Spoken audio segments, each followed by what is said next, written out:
Let's head to Sierra Leone, where Sierra Leone has rejected a request from the ECOWAS Commissions to allow the temporary relocation of former President Ernest Bai Koroma to Nigeria.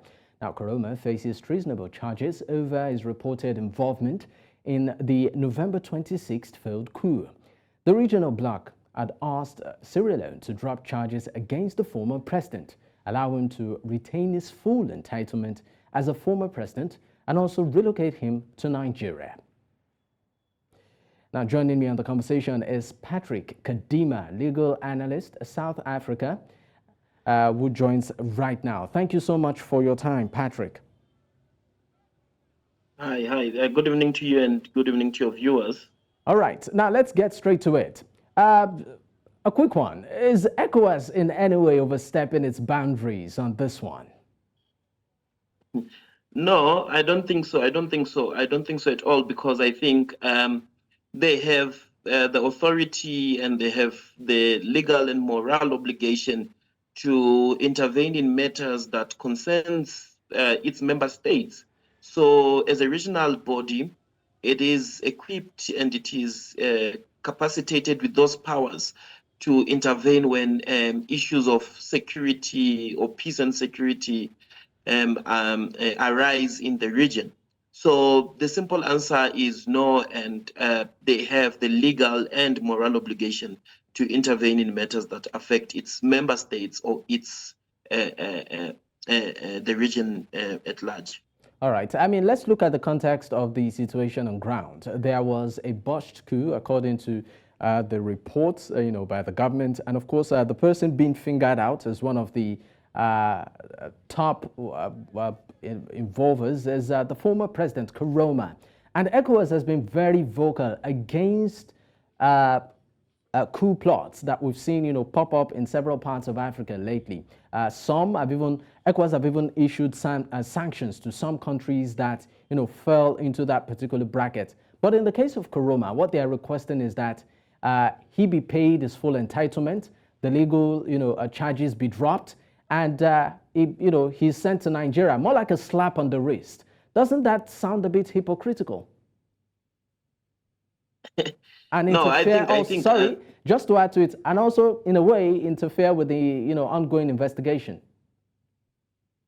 Yeah, look, many times we are all forced to think that such issues, are solved through the courts of law. The law has its own limits.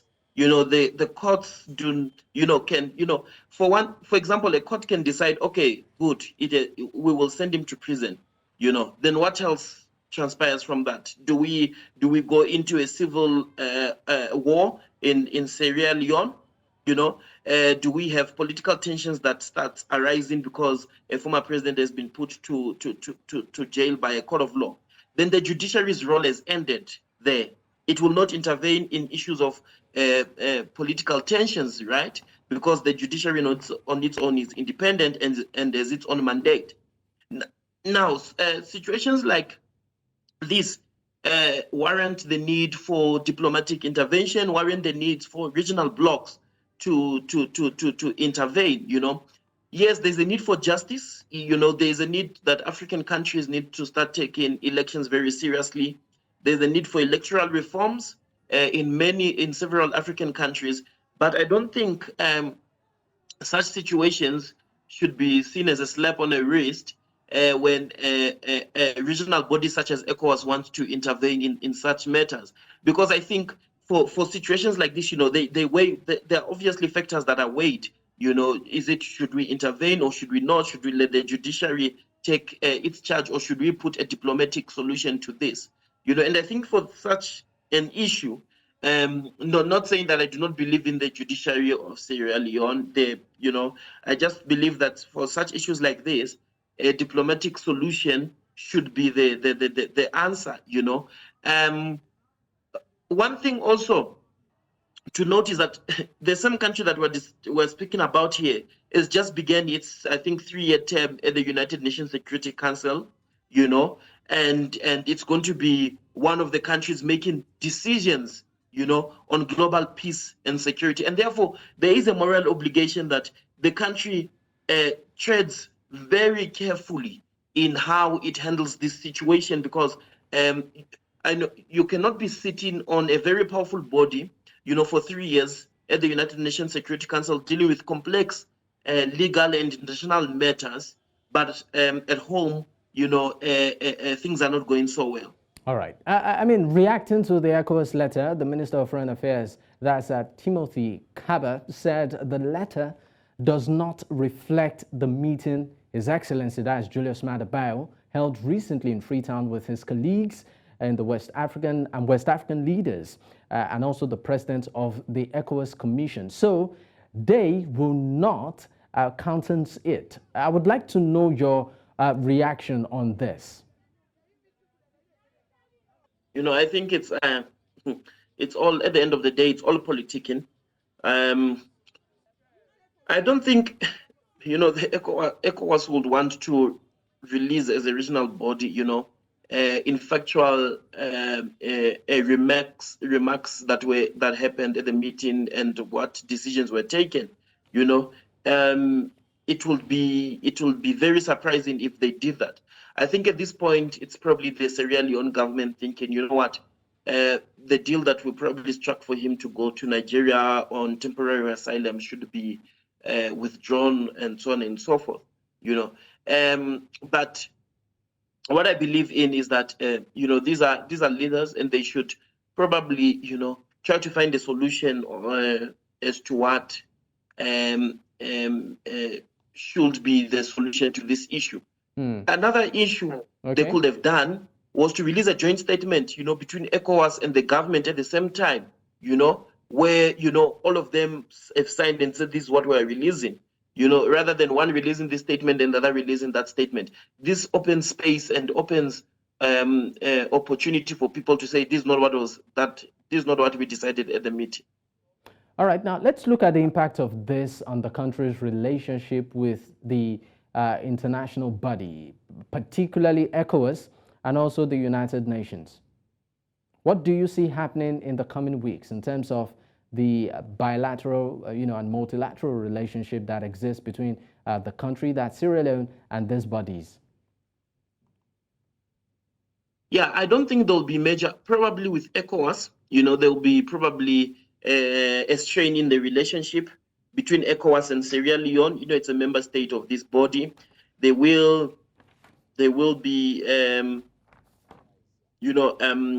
strained relationship that will happen, as we have seen the tensions where the Minister of Foreign Affairs of Sierra Leone is already rejecting the letter from ECOWAS.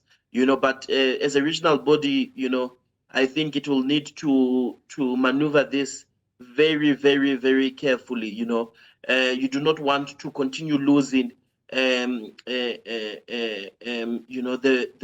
do not want to continue losing the respect, if I may put it like that, of your member states. ECOWAS, as we saw with the previous coups that have been happening in West Africa, there have been divisions between the member states and so on and so forth. So for a regional body that has been so strong, that many scholars have looked upon and said this is an example of a regional body that other regional bodies or blocs in the African continent should look upon. There has been now divisions, and it is facing, intense divisions within.